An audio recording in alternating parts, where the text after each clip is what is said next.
The Great Steppe, millenniums of events, hundreds of nomadic tribes and people. They lived, worked, made discoveries, conquered large tracts of lands, and left us some mysteries.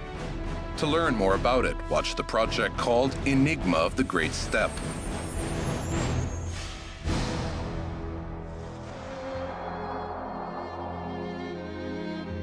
In 1898, a group of enthusiasts of the Turkestan Archaeology Association arrived at the site of the ancient city of Atrar. This quite well-known association was founded by Barthold, and different people were members of this club. Officials, teachers, representatives of the clergy, in general people who were interested in the ancient monuments and history of Central Asia. Through the activities of this association, the ancient monuments were studied and described. There are notes on the pages of the magazine published by the association about the Mausoleum of Ariston Bob.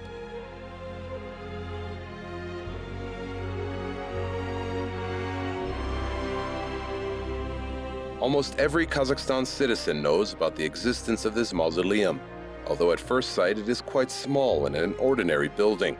But over several centuries it has become a place for pilgrimage of many believers. Ariston Bob, the teacher of the great Sufi, thinker and poet Hoja Ahmed Yasawi, is buried here. Is it true that the person who is buried in the mausoleum is really Ariston Bob? And what does this unusual name mean? Who built this tomb for Ariston Bob, and why? After his death, he was buried here. In Nasab name, Book of Ancestry, it is said that Hoja Ahmed Yasawi especially revered his teacher and made ziyarat, pilgrimage, to his grave very often. Perhaps there were other followers of his teachings. It is believed that in the 12th century, when they came to the grave for pilgrimage, they erected a memorial sign here.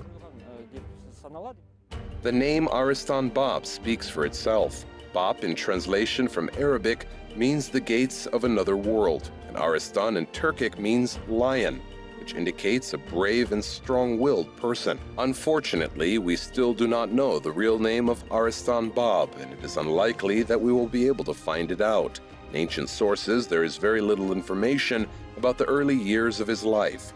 For example, when and where was he born? What was his family like? How did he come to his own path? But one thing is certain, he was not just a mentor of the great Sufi Ahmed Yasawi, but he was among the first preachers of Islam in the steppe. While talking about Ariston Bob, first comes to mind is an English scholar, William Tyndale, who was the first to translate the Bible into English in the 16th century. The main merit of Ariston Bob is that he was able to take the foundations and principles of Islam closer to the Turkic language. In those days, Islam was spread only in Arabic. We can assume that the Turkic Sufis appeared after his teachings, and he was the ancestor of Sufism among the Turks, and Hoja Ahmed Yasawi was his disciple and successor. Many legends are connected with the name of Ariston Bob. According to one of them, before his death, he gave Ahmed Yasawi a persimmon pit, which he received from the Prophet Muhammad.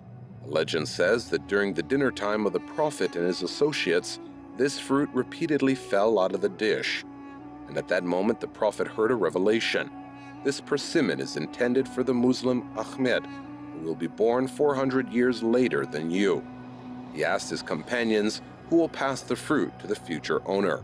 No one answered. The Prophet Muhammad repeated his question, and Ariston Bob said, if you ask 400 years of life for me from Allah, then I will pass this persimmon. It is very surprising, but it is confirmed by the Ahmed Yasawi's Diwani Hikmet manuscript, Divine Wisdom, and this is not just verbal evidence, but a historical document that really exists.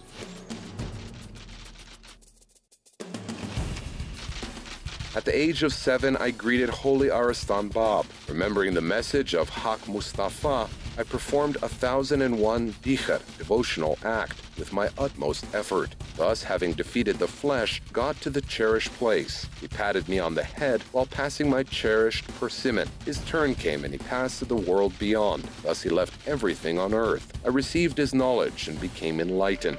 If to believe the legend of the persimmon pit, it turns out that Ariston Bob was familiar with the Prophet Muhammad and at the same time was the mentor of Ahmed Yassawi. But there is a difference of about 400 years. How can a person live so long? How is this possible? And is there an explanation for this? Historians propose not to go into the text of Diwani Hikmet and the legend literally but figuratively.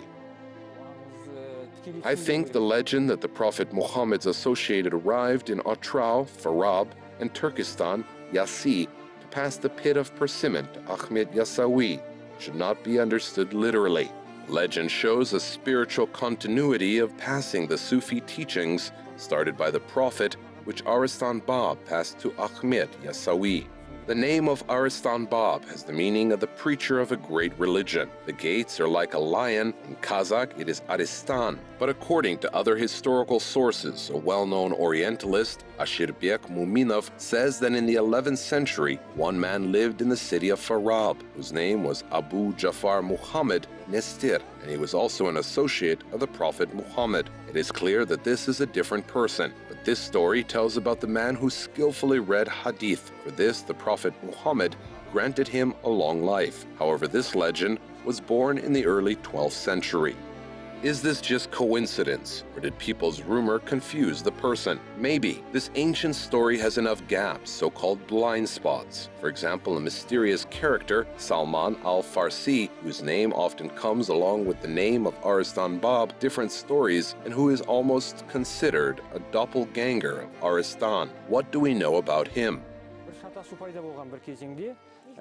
I am sure there was some kind of confusion. The second teacher of Ahmed Yassawi was Hamadani, and there was a man, Salmani Turk, near Hamadani. All of them lived in the 12th century. According to many scientists, the confusion arose at that time. Later, Hoja Ahmed Yassawi became a disciple of Hamadani. It turns out that there was a man with a similar name, Salmani Turk.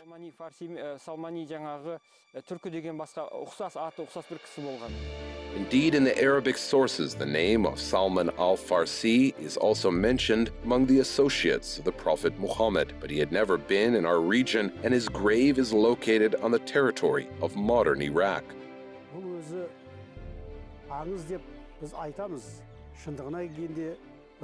I believe that this legend represents a great historical truth. There are reasons to assume so. Firstly, as it is written in Diwani Hikmet, we must get this as the truth. Ahmed Yassawi wrote in his own hands and left a message in his book, which states that his ustaz, teacher, Ariston Bob, was an associate to the Prophet Muhammad. Secondly, in all legends, Ariston Bob is described as the associate of the Prophet. And here the question arises, which associate of the Prophet Muhammad are we talking about? And many people say that it was about Salman al-Farsi. In fact, there is no proof that it was Salman al-Farsi. The grave of Salman Farsi is in the Arab city of Medina.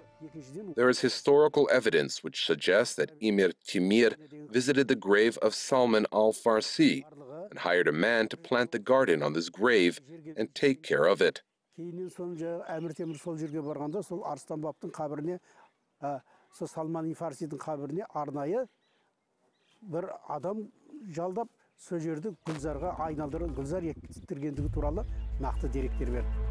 Historians advise to trust the written documents, not just words. Their version is confirmed by Ahmed Yassawi's manuscript Diwani Hikmet, which is partially the biography of the great Sufi and at the same time a moral treatise. The name of Ariston Bob is mentioned in the manuscript, but not the name of Salman al-Farsi. This means that it is about completely different people who lived and worked in completely different times. The written sources that have survived to this day have very scarce information. In general, a similar legend that Yassawi was a Shakirt, disciple of Salman Farsi, and that his teacher gave him a persimmon pit, is also found in the written sources, dating from the 15th to the 16th centuries. These sources are in Uzbekistan, and such names are not mentioned in the written sources of the 11th to the 12th centuries. The burial site of Ariston Bob is also a matter of controversy and conjecture. In the Diwan-i-Hikmet, Ahmed Yasawi wrote that his mentor was buried near Kabug Yarik. According to one of the versions, it is the place near the channel of an ancient river or canal, since the word Yarik is consonant with the word Arik, which is translated as river.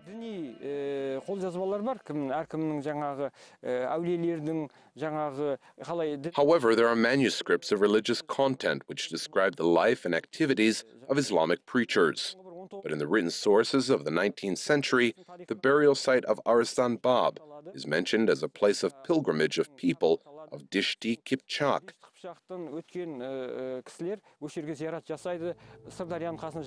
It is also said about Otrar, a city which is located not far from the Sirdarya River. According to one of the legends, Emir Timur, the conqueror of the eastern countries, was not able to build the mausoleum of Ahmed Yasawi. It was a big idea, but to his surprise, the walls did not stay and the construction collapsed every time when his people tried to build. Timur did not know what to do, and one day he had a dream.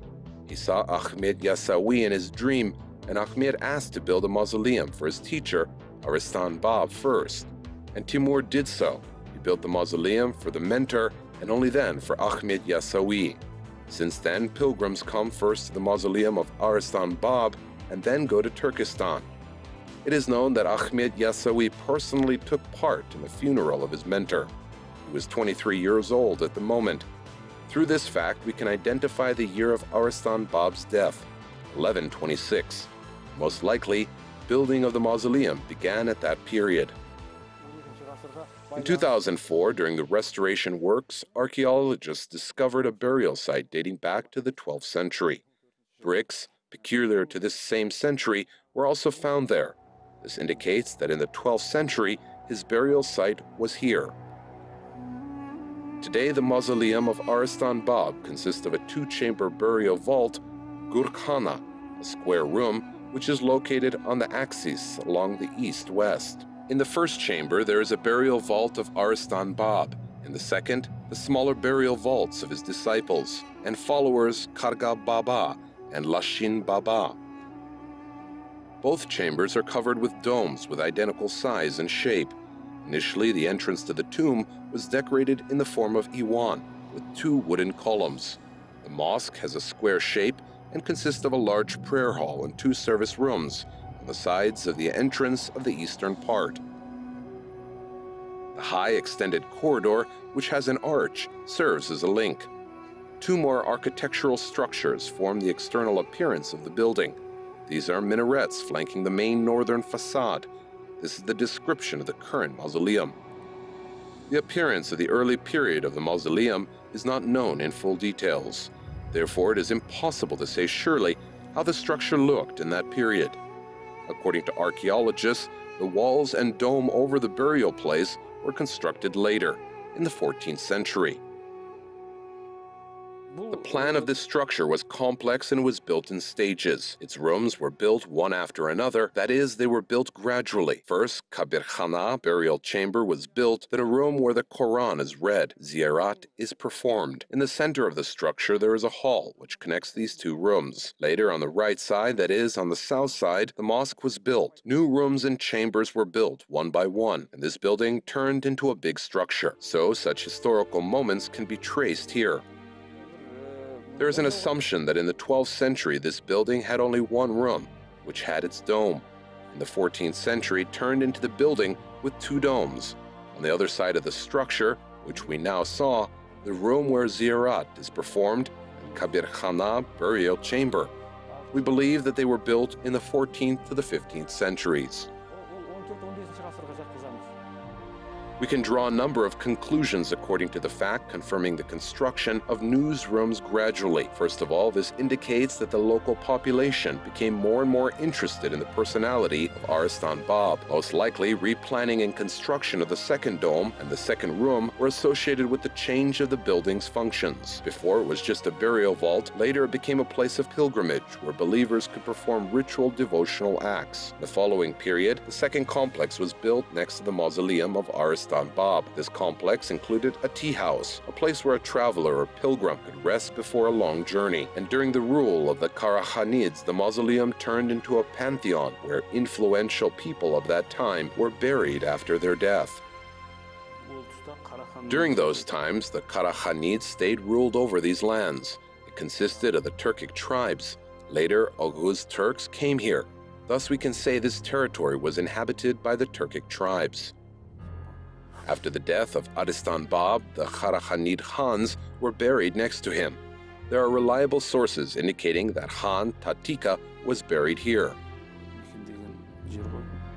There is an inscription on one of the stone tablets of the ancient mausoleum, 1327. Usta Kalmirza ben Musapir Turkistani. The literal translation of the phrase is 1327. Master Kalmirza, the son of Musapir from Turkestan. Who is this person? Why is his name engraved on the wall of the building? In front of the main entrance, there is an inscription on the marble plate, year 1327, according to Hirja, year 909. Near the well, there is an inscription with the name of Master Kalmirza ben Turkistani. The last building dates back to the end of the 20th century. And there is no single monument with the inscription of the name of this master, a native of the Turkestan city. This also deserves attention. According to information left by witnesses, Kalmirza ben Turkistani built this structure free of charge. According to some sources, the mausoleum was built by masters from Tashkent along with the architect from Turkestan. Masters from Tashkent received remuneration for their work, but Kalmirza ben Turkistani agreed to work free of charge on the condition that his name would last through the ages. Historians are sure that there was another master who built the mausoleum along with Kalmirza ben Turkistani, a well-known architect of those times. And although the name is not mentioned, people tell about a master from Tashkent, Yeskindir Hoja, who was involved in the construction. Historian O. Dostanov, in his work, Truth About Holy Places, which was published in Kazakh SSR in 1967, wrote that both architects worked together and sometimes apart.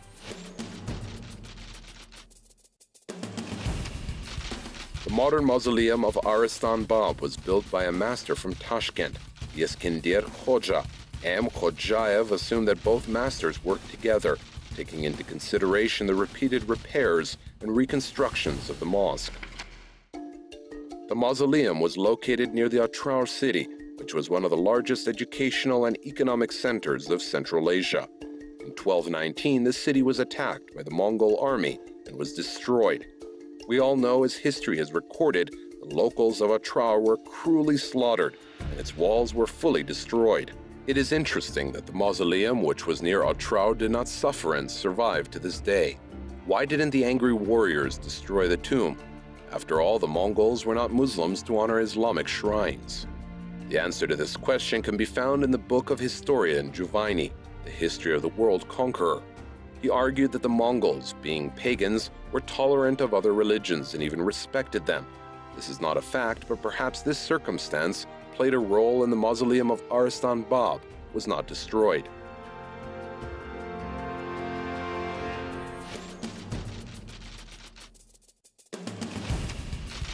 Since Genghis Khan did not belong to any religion and did not follow any confession, he shied away from fanaticism and did not prefer one religion to another, and did not praise one religion over others. On the contrary, he respected scientists and hermits of all beliefs, liked and respected them, considering them mediators between people and the Lord God, and he respected Muslims, Christians, and idol worshippers. Nature was crueler than the Mongolian sword. In the 18th century, the building was partially destroyed in the result of an earthquake. And in the 70s of the 20th century, the effect of high groundwater levels led to the mosque being demolished partially. These circumstances did not fully destroy the mausoleum, but led to a mixture of architectural styles. As a result, scientists are not able to classify the construction.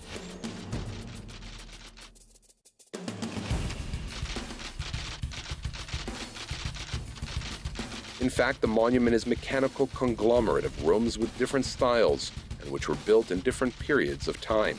In the Mausoleum of Ariston Bob, there are two different systems and constructive ideas of Central Asia of the Middle Ages: a brick dome wing with under-dome structures and a post beam with walls and wooden pillars supporting a flat wooden ceiling. Where did such different styles and mixed designs come from? The answer could be found in the mausoleum itself. The fact is that the mausoleum was rebuilt several times. Every new restoration absorbed architectural changes reflecting historical processes of the steppe. On one side, Iwan is visible, which is the central entrance to the building, and it is typical for Muslim buildings. On the other hand, there is a gable over the arc of the gateway, which was often found in Europe during the Renaissance. This was an indicator of Russia's influence in the steppe, and we need to remember the fact that during the restoration of the mausoleum, the task was not to restore the original appearance. The masters took into account practical convenience. As the author of the article published in the magazine News of the National Academy of Sciences of the Republic of Kazakhstan wrote in 2012, as people believe, the architecture of the main facade of Ariston Bob Mausoleum was influenced by the construction of the railway that connected Orenburg and Tashkent cities, which was built in 1901 to 1905. The construction of the southern part of this railway was finished in 1906. In connection with this, historians began to use the informal term station architecture, an influence of which is clearly visible.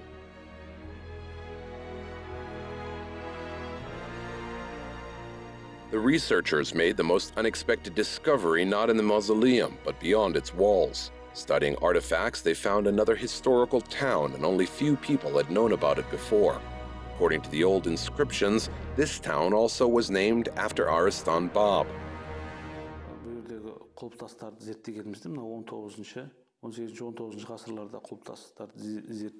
Studying the monument of the 18th century, we found a verse on one of them, after reading of which we suggested that here was the town named after Ariston Bob. We think that the town of Ariston Bob is higher ground, which is now called Kuyrik Tobe, and it is located 1 kilometer away from here. Apparently, this location was called Ariston Bob. During the years of his life, there was a mosque, ruins of which were also found by archaeologists. Perhaps in this mosque, Ariston Bob delivered his preaching. In the sources of the 19th century, this location is called Ariston Bob.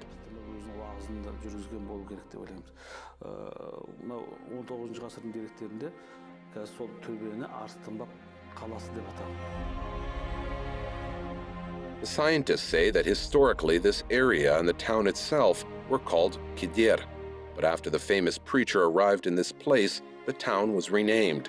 And this is not the only fact. There are many such places which were renamed, and this reflects the influence of Ariston Bob.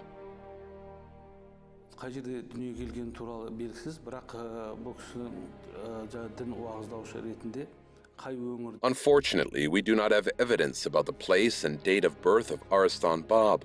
We have only second-hand information about where Ariston Bob was doing his preaching work. In the Erol town of the Kizlordagh region, there is a place with the same name, Ariston Bob. In Fergana, there is also a place called Ariston Bob. We believe that these are the places which Ariston Bob visited. Thus, we know the geography where Ariston Bob did his preaching work, from the Fergana Valley to the Aral Sea, where the Sir Darya flows into. In the manuscript Diwani Hikmet, which was in the Atrar Museum, there is a fragment about Ariston Bob. It is written there that Ariston Bob has spent the last years of his life in the Atrar city, because this city was an economic, spiritual, and educational center of that time. There was a time when Atrar city was the capital of one part of the Kharakhanid Khanat, and therefore Ariston Bob spent the last years of his life in Atrar.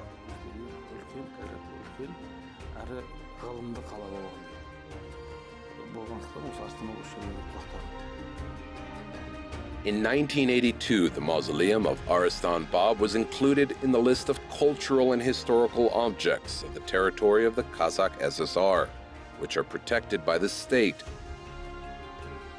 This ancient monument is a real reflective of the changing times in the steppe.